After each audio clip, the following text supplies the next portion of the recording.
Thalapathy sir, Thalapathy sir.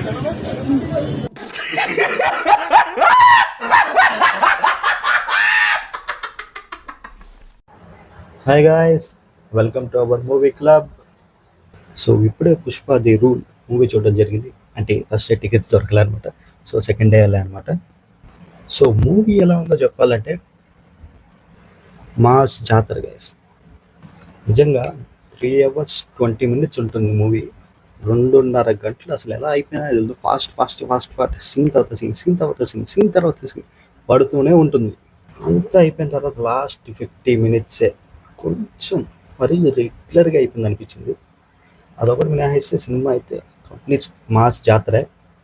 నాకైతే పర్సనల్గా interval block చాలా బాగా నచ్చింది. పుష్ప అద్దంలో చూసి తను నేను ఇలా ఉండకూడదు, నేను ఇలా ఉండేవాడిని కదా అని చెప్పడం, మళ్ళీ రిటర్న్ వచ్చి తను చేయాల్సిన రచనంతా తీసి ఇదిరా నే పుష్ప అంటే అనేసి మళ్ళీ అద్దంలో చూసి చెప్పుకోవడం. అండ్ దాని తర్వాత సెకండ్ హాఫ్లో జాతర సీన్, అసలు తిరుపతిలో ఉండి ఆ జాతర సీన్ చూస్తుంటే నిజంగా ఒక తెలియని వైబ్ అనమాట. జాతర సీన్ కంప్లీట్గా అల్లు అర్జున్ గారి పర్ఫార్మెన్స్కి హ్యాట్స్ ఆఫ్ చెప్పాలి. చాలా బాగా చేశారు. అల్లు అర్జున్ గారి గెటప్ కానీ అండ్ ఆ గెటప్లో వచ్చే సాంగ్ అయితే చాలా పూనకాలే అనమాట. ఆ లెవెల్ ఉంది. తర్వాత వచ్చిన ఫైట్ అయితే కొంచెం అంత నేను ఎక్స్పెక్ట్ చేసినంత లేదు, బట్ ఇట్స్ ఓకే. దాని తర్వాత ఒక సీన్ పడుతుంది గాయస్. అంటే సీన్ అంటే మళ్ళీ అల్లు అర్జున్ గారికి అనుకోలేదు, రష్మిక గారికి ఇచ్చి పడేసింది అసలు. అసలు నిజంగా ఎక్స్పెక్ట్ చేయలేదు అసలు అన్నట్టు ఉంటుంది అనమాట ఆ సీన్. చాలా బాగా యాక్ట్ చేశారు రష్మిక గారు కానీ, అల్లు అర్జున్ గారు కూడా ఆ సీన్లో డైలాగ్స్ ఏమి ఉండవు, జస్ట్ ఎక్స్ప్రెషన్స్తోనే ఇచ్చి పడేశారు ఆయన కూడా. అండ్ క్లైమాక్స్ అయితే ఓకే. సో అదే చెప్పాను కదా, లాస్ట్ 15 minutes ఎందుకు కొద్దిగా డౌన్ అయినట్టు అనిపించిందని, కొద్దిగా రెగ్యులర్గా ఉండడం వల్ల. అదొకటి తప్పిస్తే మిగతా అంత సూపర్గా ఉంది మూవీ అయితే. ఫుల్ ఎంజాయ్ చేస్తారు. అండ్ పర్ఫార్మెన్స్ విషయానికి వస్తే అల్లు అర్జున్ గారు నిజంగా ఈ మూవీతో మళ్ళీ నేషనల్ అవార్డు వచ్చినా కానీ షాక్ అవ్వాల్సిన అవసరం వల్ల నిజంగా ఆ లెవెల్ పర్ఫార్మెన్స్ అయితే ఇచ్చారు అల్లు అర్జున్ గారు. ప్రతి సీన్లో, ప్రతి ఈచ్ అండ్ ఎవ్రీ షాట్లో నాకైతే పుష్పరాజ్ తప్పితే అల్లు అర్జున్ గారు కనపడాలి. ఆ లెవెల్ పర్ఫార్మెన్స్ అయితే ఇచ్చారు.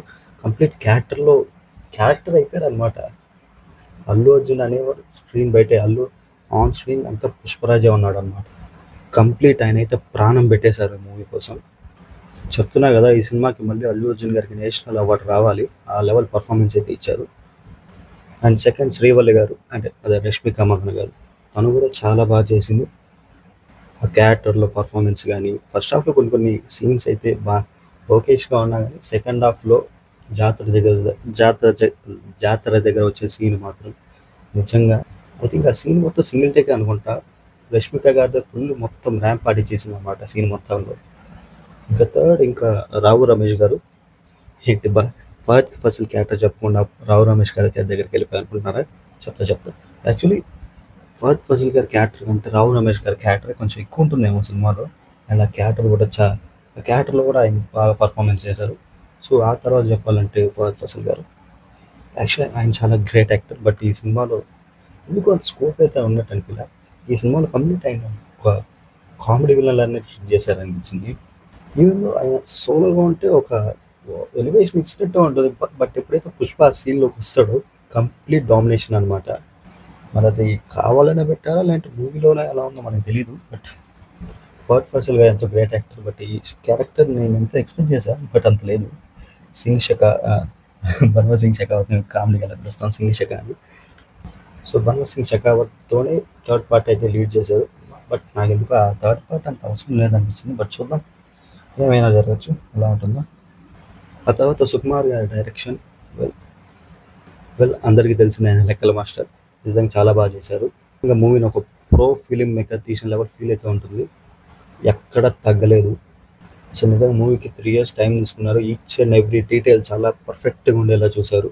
ఎందుకంటే మూవీ జరిగే ప్రజెంట్ కాదు, 2001 ఆ టైంలో. సో ఆ టైం అప్పుడు ఉండాల్సిన డీటెయిల్స్ కానీ చాలా బాగా తీశారు. మెయిన్లీ నేను తిరుపతిలో ఉంటాను కాబట్టి నాకు ఆ సీన్ చూస్తా అంటే అనిపిస్తూ ఉంటుంది. ఆ పోస్టర్స్లో, బ్యానర్స్లో తీర్థకట్టే వీధి తిరుపతి అని రావడం. సో ఈ డీటెయిల్స్ అని సుకుమార్ గారు చాలా కేర్ తీసుకొని చాలా నీట్గా తీశారు. అండ్ ఆ తర్వాత డిఎస్పి గారు actually movie first half BGM Thaman గారు చేశారన్నారు. ఏమో నాకు తెలియదు. బట్ ఓవరాల్ బీజిఎం అయితే దేవి గారు అనుకుంటా. బీజిఎం అయితే చాలా బాగుంది. టు బి ఫ్రాంక్ చెప్పాలంటే నాకు బీజిఎం అంతగా వినపడలేదు, ఎందుకంటే అక్కడ ఉన్న గోలకి సో మళ్ళీ ఒకసారి బాగా కొంచెం కూల్ డౌన్ అయిన తర్వాత మళ్ళీ ఒకసారి వెళ్ళి చూడాలి మూవీని. సో అప్పుడు తెలుస్తుంది మనకి బీజిఎం ఎలా ఉంటుందో. అండ్ సాంగ్స్ చెప్పడం మర్చిపోయినా, సాంగ్స్ కూడా చాలా బాగున్నాయి. పుష్పరాజ్ పాట కానీ మీకు తెలిసిన నా ఫేవరెట్ సాంగ్ పుష్పరాజ్ పాట. అండ్ ఆ తర్వాత ఫీలింగ్స్ పాట, దాంట్లో కొరియోగ్రఫీ కూడా చాలా బాగుంది శేఖర్ మాస్టర్ గారిది. కాకపోతే మరీ కొంచెం టూ మచ్ అవుతున్నారా అనిపించింది, but it's okay. And next వచ్చేసి జాతర సాంగ్. జాతర జాతర సాంగ్ చెప్పాను కదా, కంప్లీట్ పూనకాలే అనమాట. ఆ పాట మనం ఎలా ఉందని డిఫైన్ చేయలేము. అదొక ట్రాన్స్లోకి తీసుకెళ్ళిపోతారు మొత్తం అల్లు అర్జున్ గారు మనల్ని. అండ్ ఆ తర్వాత చూసేకి నాకు చాలా సర్ప్రైజ్ చేసిన సాంగ్. యాక్చువల్లీ నాకు ఆ సాంగ్ అంతగా నచ్చలేదు, బట్ ఆ సాంగ్ వచ్చిన ప్లేస్మెంట్ ఏదైతే ఉందో ఆ సాంగ్కి ఒక ఒక రెస్పెక్ట్ని, ఒక వాల్యూని తెచ్చేసింది అనమాట. ఆడియో కానీ వీడియో వచ్చినప్పుడు నేను పిచ్చి ఎంజాయ్ చేస్తా ఆ సాంగ్ని. ఆ తర్వాత last song Kissik, last song అనమాట సెకండ్ హాఫ్లో. కిసిక్ పాట కూడా బాగానే ఉంది. శ్రీలీల గారు అండ్ అల్లు అర్జున్ గారు డ్యాన్స్ అయితే చాలా బాగుంది. నిజంగా కిసిక్ అనేది పెద్ద ఇష్యూ అయిపోయింది అన్నమాట మూవీలో. మూవీ చూసి వాళ్ళకి అర్థమవుతుంది. నెక్స్ట్ వచ్చేసి సునీల్ గారు. యాక్చువల్లీ ఈ పాటలో ఆయన క్యారెక్టర్ అంత ఏం లేదు. ఫస్ట్ పార్ట్లో చాలా బాగుంటుంది, బట్ ఈ పాటలో చాలా సైలెంట్ అయిపోయారు అనమాట. డైలాగ్స్ కూడా ఎక్కువ ఏం లేవు, ఊరికే పక్కన ఉన్నారంటే ఉన్నారు అన్నట్టు ఉంటాడు. నెక్స్ట్ ద్రాక్ష ఇది అనసూయ గారు. వీళ్ళు సినిమా మొత్తం అరుస్తూనే ఉంటారు. ఉండి చాలా కొద్ది సీన్స్ అయినా అరవడం ఎక్కువ ఉంటుంది. తర్వాత my favourite character in this Pushpa world, Jali Reddy. అసలు కనీసం జాలే లేకుండా క్యారెక్టర్ మొత్తంగా సైడ్ చేసేసారు. క్లైమాక్స్లో ఏదో ఉన్నాడు కదా తీసుకొచ్చి పడదాలు అనేది పెట్టినట్టు ఉంటుంది. యాక్చువల్లీ జాలిరెడ్డిది ట్రైలర్లో ఒక సీన్ ఉండాలి, ఆ సీన్ ఎందుకు మూవీలో లేదు. మరి ఉందా లేకపోతే నేను గమనిలేదా, నిజంగానే లేదా అని నాకు తెలియలే. నాకైతే ఆ సీన్ ఎక్కడ కనపలేదు. నాకు డైరెక్ట్ క్లైమాక్స్లోనే కనపడుతుంది జాలిరెడ్డి. చూసాను, నాకు కూడా చాలా జాలి అనిపించింది. ఎంత జాలిగా తిరిగేవాడు, ఇలా జాలి పడేలా అయిపోయాడే అనేసి. అండ్ ఆ తర్వాత జగత్ బాబు గారు ఉండే, ఆయన కూడా ఉండే కొంచెంసేపు అయినా ఆయన ఇంపార్టెన్స్ థర్డ్ పార్ట్లో చాలా ఎక్కువనే ఉంటుంది. అండ్ జాతరలో జరిగే ఫైట్లో ఉండే విలన్స్ వీళ్ళ దాంట్లో ఉన్న వాళ్ళందరూ వేసేసాడు. వాళ్ళు అవసరం అనిపించింది ఈ మూవీకి. యాక్చువల్లీ క్లైమాక్స్కి ఈ ప్లాట్ కాకుండా వేరే ఏదైనా పెట్టింటే ఇంకా బాగుండేమో అనిపించింది. సో సుకుమార్ అయితే ఫిక్స్ అయిపోయినాడు క్లైమాక్స్లో ఫ్యామిలీస్ని కలిపేయాలని. కలపాలనుకున్నప్పుడు వేరే ఏదైనా ప్లాట్ పెట్టుకుంటే బాగుండు అనిపించింది. సో ఇంకే క్యారెక్టర్ అంటే మిగిలిందా? యాక్చువల్లీ ఈ పార్ట్లో కాదు, ఫస్ట్ పార్ట్లో క్యారెక్టర్ ఉంది పోలీస్ది. ఆ క్యారెక్టర్ నేను సెకండ్ పార్ట్లో ఏమన్నా ఏమన్నా చూపిస్తారేమో అనుకున్నా, ఒక సర్ప్రైజ్గా పుష్పకి ఏమైనా హెల్ప్ చేసేలా చేస్తారేమో అనుకున్నా, బట్ లేడు. ఏమన్నా థర్డ్ పార్టీకి తాగొచ్చు, చూద్దాం. ఓకే, ఇంకా క్లైమాక్స్ విషయానికి వస్తే విలన్స్ అందరూ ఒకటైపోయారు. అండ్ బన్వర్ సింగ్ షెకావత్, మన సింగ్ షెకార్ సార్ వచ్చేసి సపరేట్గా పుష్పాన్ని లేపేసేదానికి పెద్ద ప్లాన్ వేసాడు. సో క్లైమాక్స్లో జరిగిన దాని గురించి మనం నెక్స్ట్ వీడియోలో మాట్లాడుకుందాం, ఫుల్ స్పాయిలర్స్ వీడియో. సో అది, సో దట్స్ ది ఎండ్. ఈ వీడియో మీకు నచ్చితే లైక్ చేయండి, బట్ ప్లీజ్ సబ్స్క్రైబ్ చేసుకోండి మన ఛానల్ని.